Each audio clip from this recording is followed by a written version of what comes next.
So if everybody just does their part, we are heading somewhere. There was, I don't want to skip, Anthony. Asante sana. Oromo. Yes, no, nimeshika. Unanisikia? Unanisikia? Yes, Anthony. Okay, asante sana host Wanjiru, co-host Nothing na co-host Alison. Salamu zangu kwa wote ambao wanashiriki katika space hii ya leo, popote mlipo, mwe mko nchini ama nje ya nchi. Nashukuru sana kazi muhimu ambayo mnaifanya. Na nimekuwa nikisikiza kwa muda na ningependa kuchangia kidogo sababu nimesikia mambo mengi mazuri ya muhimu ambayo inatufundisha na inatuelimisha na inatutayarishia maisha yetu ambayo tunaipitia wakati huu. Sasa cha kwanza ni kuhusu IEBC na umuhimu wake katika kura. Kuna contributor moja ambaye alisema ya kwamba IEBC imeshikiliwa kabisa na itafanya rigging na kuna njia yote ambayo tunaweza tukaepuka nayo.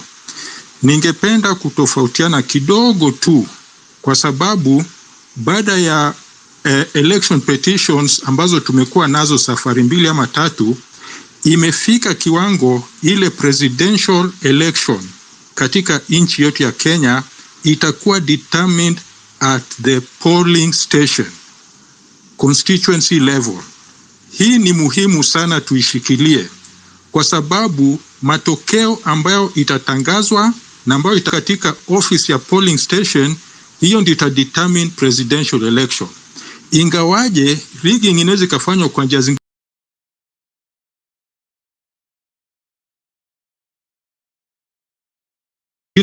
tofauti, lakini at a very best ile karatasi ambayo itawekwa katika polling station, alafu tutafanya ile tally yetu.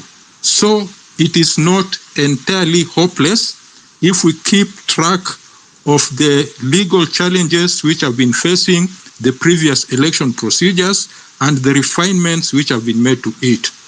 Kwa hivyo tuwe tayari, tuwe na watu wetu kila sehemu ya Kenya wawe na cell phones zao na tuwe na tallying center yetu, tujue matokeo hata kama bado inaendelea kuhesabiwa katika pale Bomas of Kenya. Hiyo ni ya kwanza. Ya pili, ningependa kugusia public participation.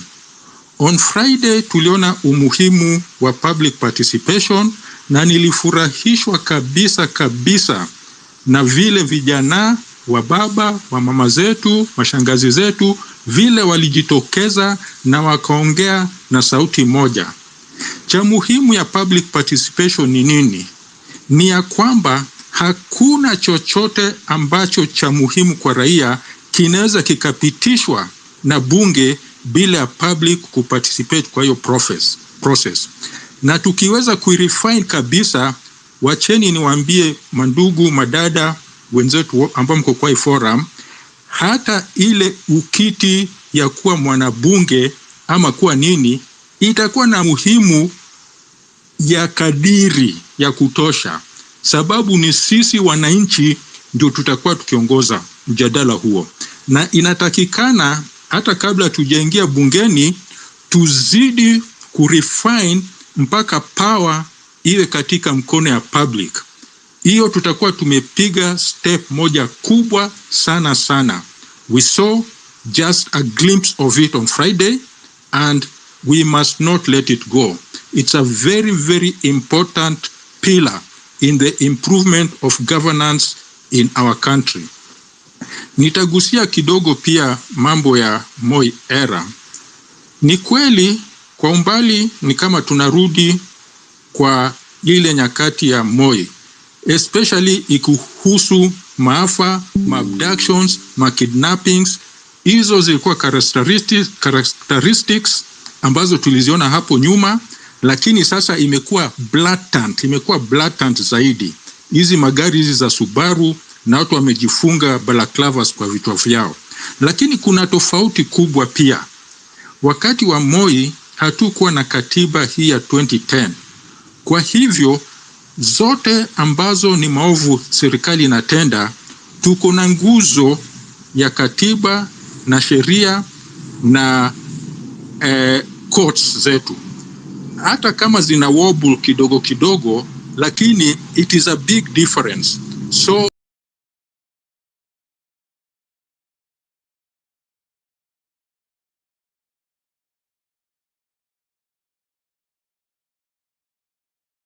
lazima tushikilie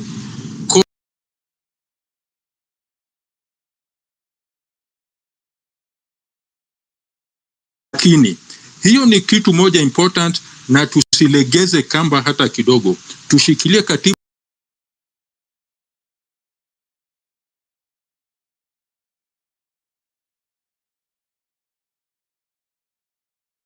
tuirudishe nyuma. Cha kunifurahisha mimi ni kuna vitu ambavyo zimefanywa kwa miaka miwili ambayo imepitwa, kama hizi bills za afya, hii SHIF and SHA, ambazo zote zimepatikana ziko kinyume na sheria ya kesi ambayo bado inangojea kutatuliwa, na itabidi tuifuate kwa makini sana, sababu kitu ambayo iko unconstitutional, hata iende Supreme Court, iende wapi, itabaki unconstitutional, ijapokuwa tu constitution yenyewe ibadilishwe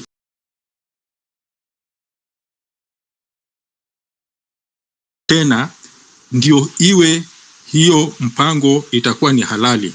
Kwa hivyo SHIF, na inatakikana if possible wale maafisa pale Afya House ambao wamesukumilia hii mpango wakuwe held accountable. How can they push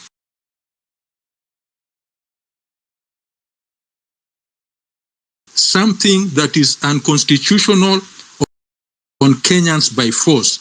Tusiwache hii hata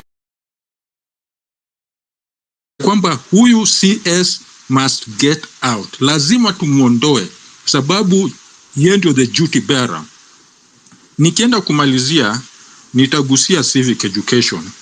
Kuna wale ambao wametangulia hapo mbele na wameongea vizuri kabisa ya kwamba ambacho kitatuokoa kama wananchi ni kushirikiana katika civic education. Na civic education sio ya kuachia mtu mmoja ya kwamba yeye ndiye anaiendeleza. Ni sisi wote kibinafsi. Tukiwa kwa hii forum tunaji-educate sisi kama washiriki. Na tukitoka hapa, wengi wamesema tayari, wale ambao tunakutana nao, iwe tumeenda pale madukani, pale masokoni, kama wanatufanyia kazi mahali tunakoishi, lazima tu raise issues hizi ambazo zinaibuka kila siku. Mambo ya JKIA niligundua katika participation ambayo ilifanywa jana ya kwamba inakera hata mandugu zetu ambao wako bonde la ufa. Hao wazee wamekashirika kabisa kusikia JKIA airport inaenda kuuzwa kote nchini. Unasikia wanasema sababu gani tunaletewa hii mambo ya Gachagua wakati kiwanja ndege inaenda kuuzwa? So civic education tuishikilie kabisa, hata kama tuna wenzetu ambao wanajitosa katika uwanja wa siasa, lakini sisi tuwe centers za kudisseminate civic education, tufundishe mandugu zetu maovu ambayo serikali inafanya, tuwajulishe kabisa, tusichoke kuwafundisha hata kidogo. Nikimalizia, mtaniruhusu dakika moja ni update on the Adani JKIA matter. Hii ni jambo ambalo liliwasilishwa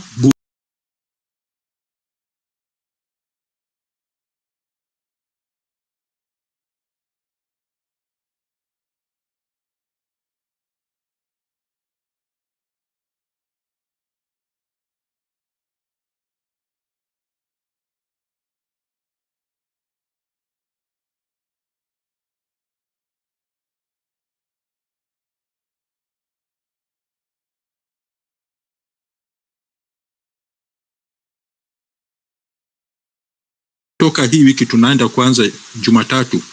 Hiyo nditatoa sasa mwelekeo ya Adani tunaenda nayo wapi. Kwa hivyo bunge yetu kwa mbali imekuwa na transformation. Sio ile bunge ambayo tulikuwa nayo kabla 25th June. Sitasema ya kwamba iko perfect sasa, lakini kwa njia nyingi inaonyesha ya kwamba iko alert to the sensitivity of the public. Kwa hiyo tungoje, tusubiri, tutasikia mwongozo ambao itatoa kuhusu mambo ya Adani, ndio tena tutajua kabisa tutaingilia hii struggle kwa njia gani. Nimeshukuru sana kwa muda hiyo ambao umenipatia. Nimeshukuru sana, nimesikia mchango ambazo wenzetu wametoa hapo hivi, na nitarudisha mic nikizidi kuwasikiza. Asanteni sana, jioni mwema.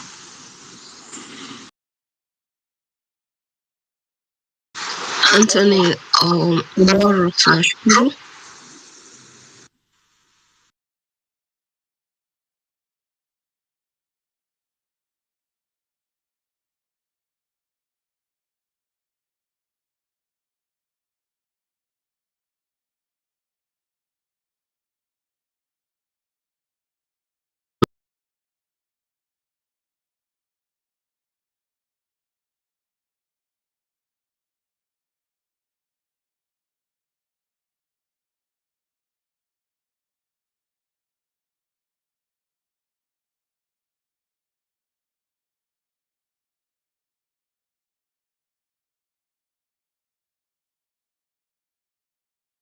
Badi about Adani, and Badi said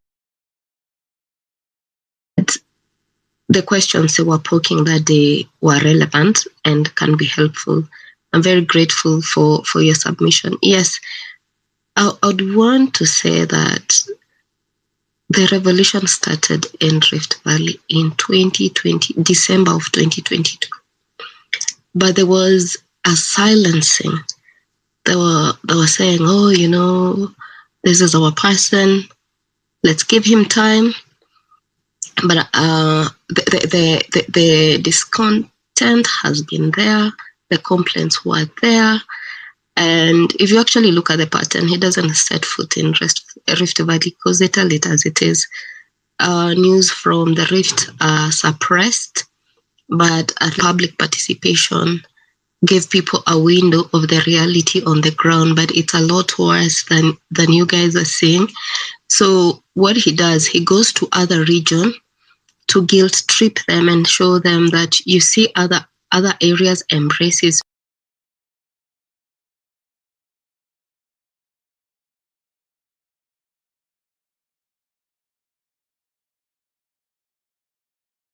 me than you guys do. On the ground, they send a lot of messages like this.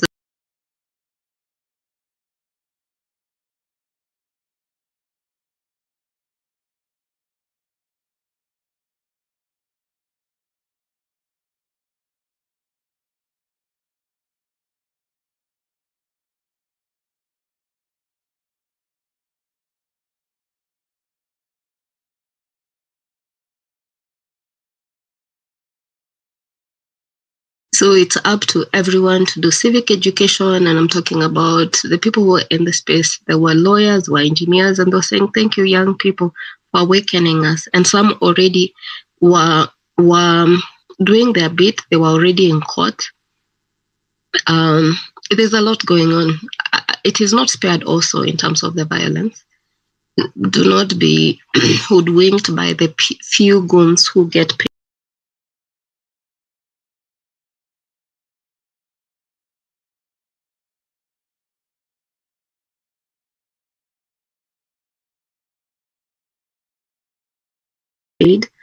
And there's something generation will cast them. So it's not business as usual in Rift Valley. And thank you for your submission. I will go to accountability, then Kanuni. I'll come back to you, Golda. Accountability, please. Hello, can you hear me? Yes, we can. Yes. Yes, thank you everyone. And Zero, nothing. Everyone who has been talking. I've been listening for quite some time. There's sometimes questions that I had in mind I've forgotten. That's no problem. I can continue with my own submission. So, with me, as I see is happening right now, if I try to answer the question, are we back to Moi era? Is I can't say that I can't say for sure because I was not at the time of Moi, but I might maybe say most of the people who were there are saying that it is much worse than that time. So there's only one difference between that time and right now. It's that information is easier to get and disperse. Is the thing that makes this time much better is not even the constitution. The constitution is something that was drafted and voted in by a couple of millions of people. But the much bigger thing that is more important is the information. So if the information you can easily get the information and act on it, so you can do anything that you want. You don't have to wait for parliament. You don't have to wait for the courts. It doesn't mean that the courts are not important, but they should not limit us in when we want to punish corruption and we want to punish the kinds of uh, the kinds of things that are happening right now. So, with regards to punishing corruption, there is a calculation that I've done. If you were to assume right now the average monthly income of most of Kenyans is not more than 50,000. So if you were to assume 50,000 Kenya shillings for 12 months, you were to give someone 50,000 Kenya shillings for 12 months for free without working anything. So 12 months, that's 600,000. Multiply that by 80 years, you get 48 million. So let's add just the 2 million for emergency stuff and addition. So we can come up with a rule that says if you have stolen money more than 50 million, so even if you are a cooperative and if you are a personal person, if it is you are elected as an MP and you are given the CDF fund and you did not use properly 100 million cash shillings, you did with your own stuff. You have killed.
And we are not going to sleep uh, thinking and accepting defeat. Because for me, I'm still young, and I don't think I will want to live in this country for more than 10 years.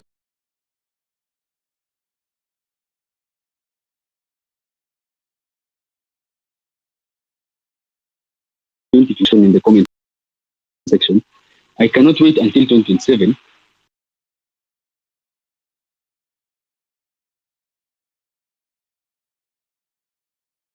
Even say with proud, uh, with pride that we want to remove Ruto only or Gachagua only, we should also ask ourselves, what about these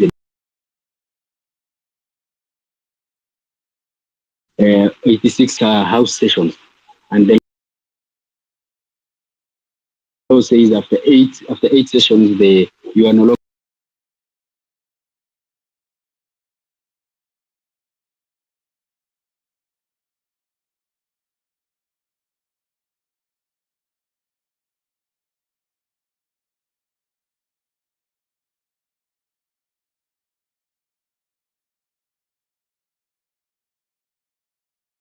They will have improved their ways.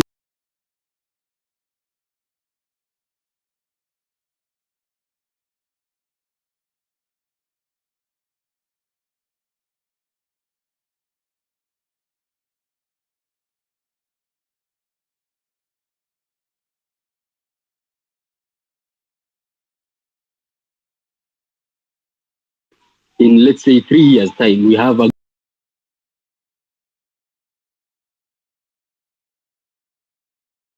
I've been contributing my time and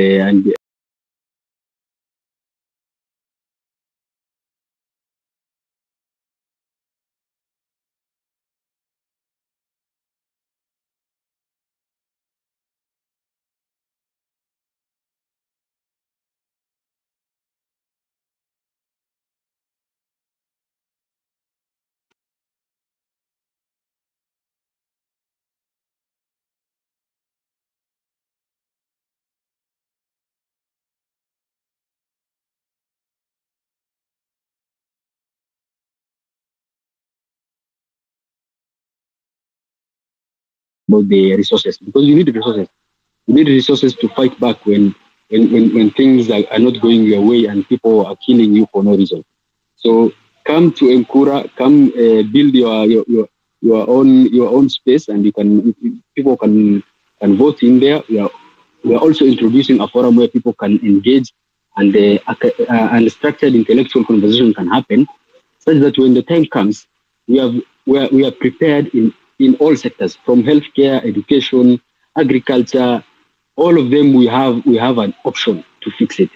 We don't just deal with Ruto. We deal with everyone in the government, because this government is not working. So as we punish them, we also provide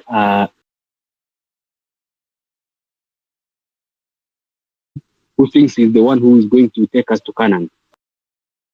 No, there's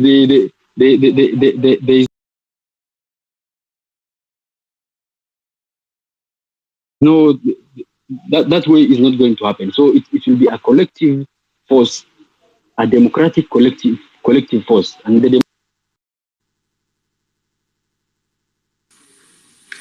it seems we lost your accountability, but thank you so much for your contribution.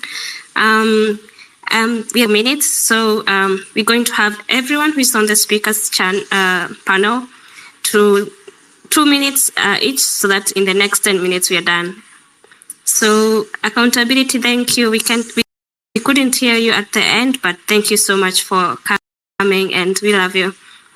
Purosa, 2 minutes, then everyone else.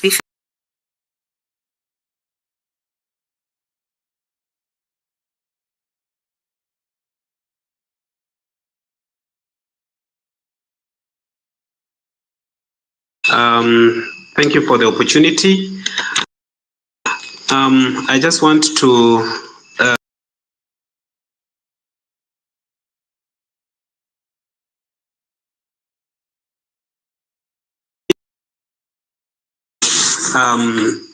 it is totally unacceptable. It is something that should not happen in a country that is democratic, a country that respects the rule of law. Today, we should be talking about people who have been arraigned in court for causing bodily harm to an innocent person, for disrupting a function that was supposed to be a public function, not a party, so an ODM function. And therefore, up to this point, we are supposed to see people being arraigned in court. Unfortunately, it has not. So this is something that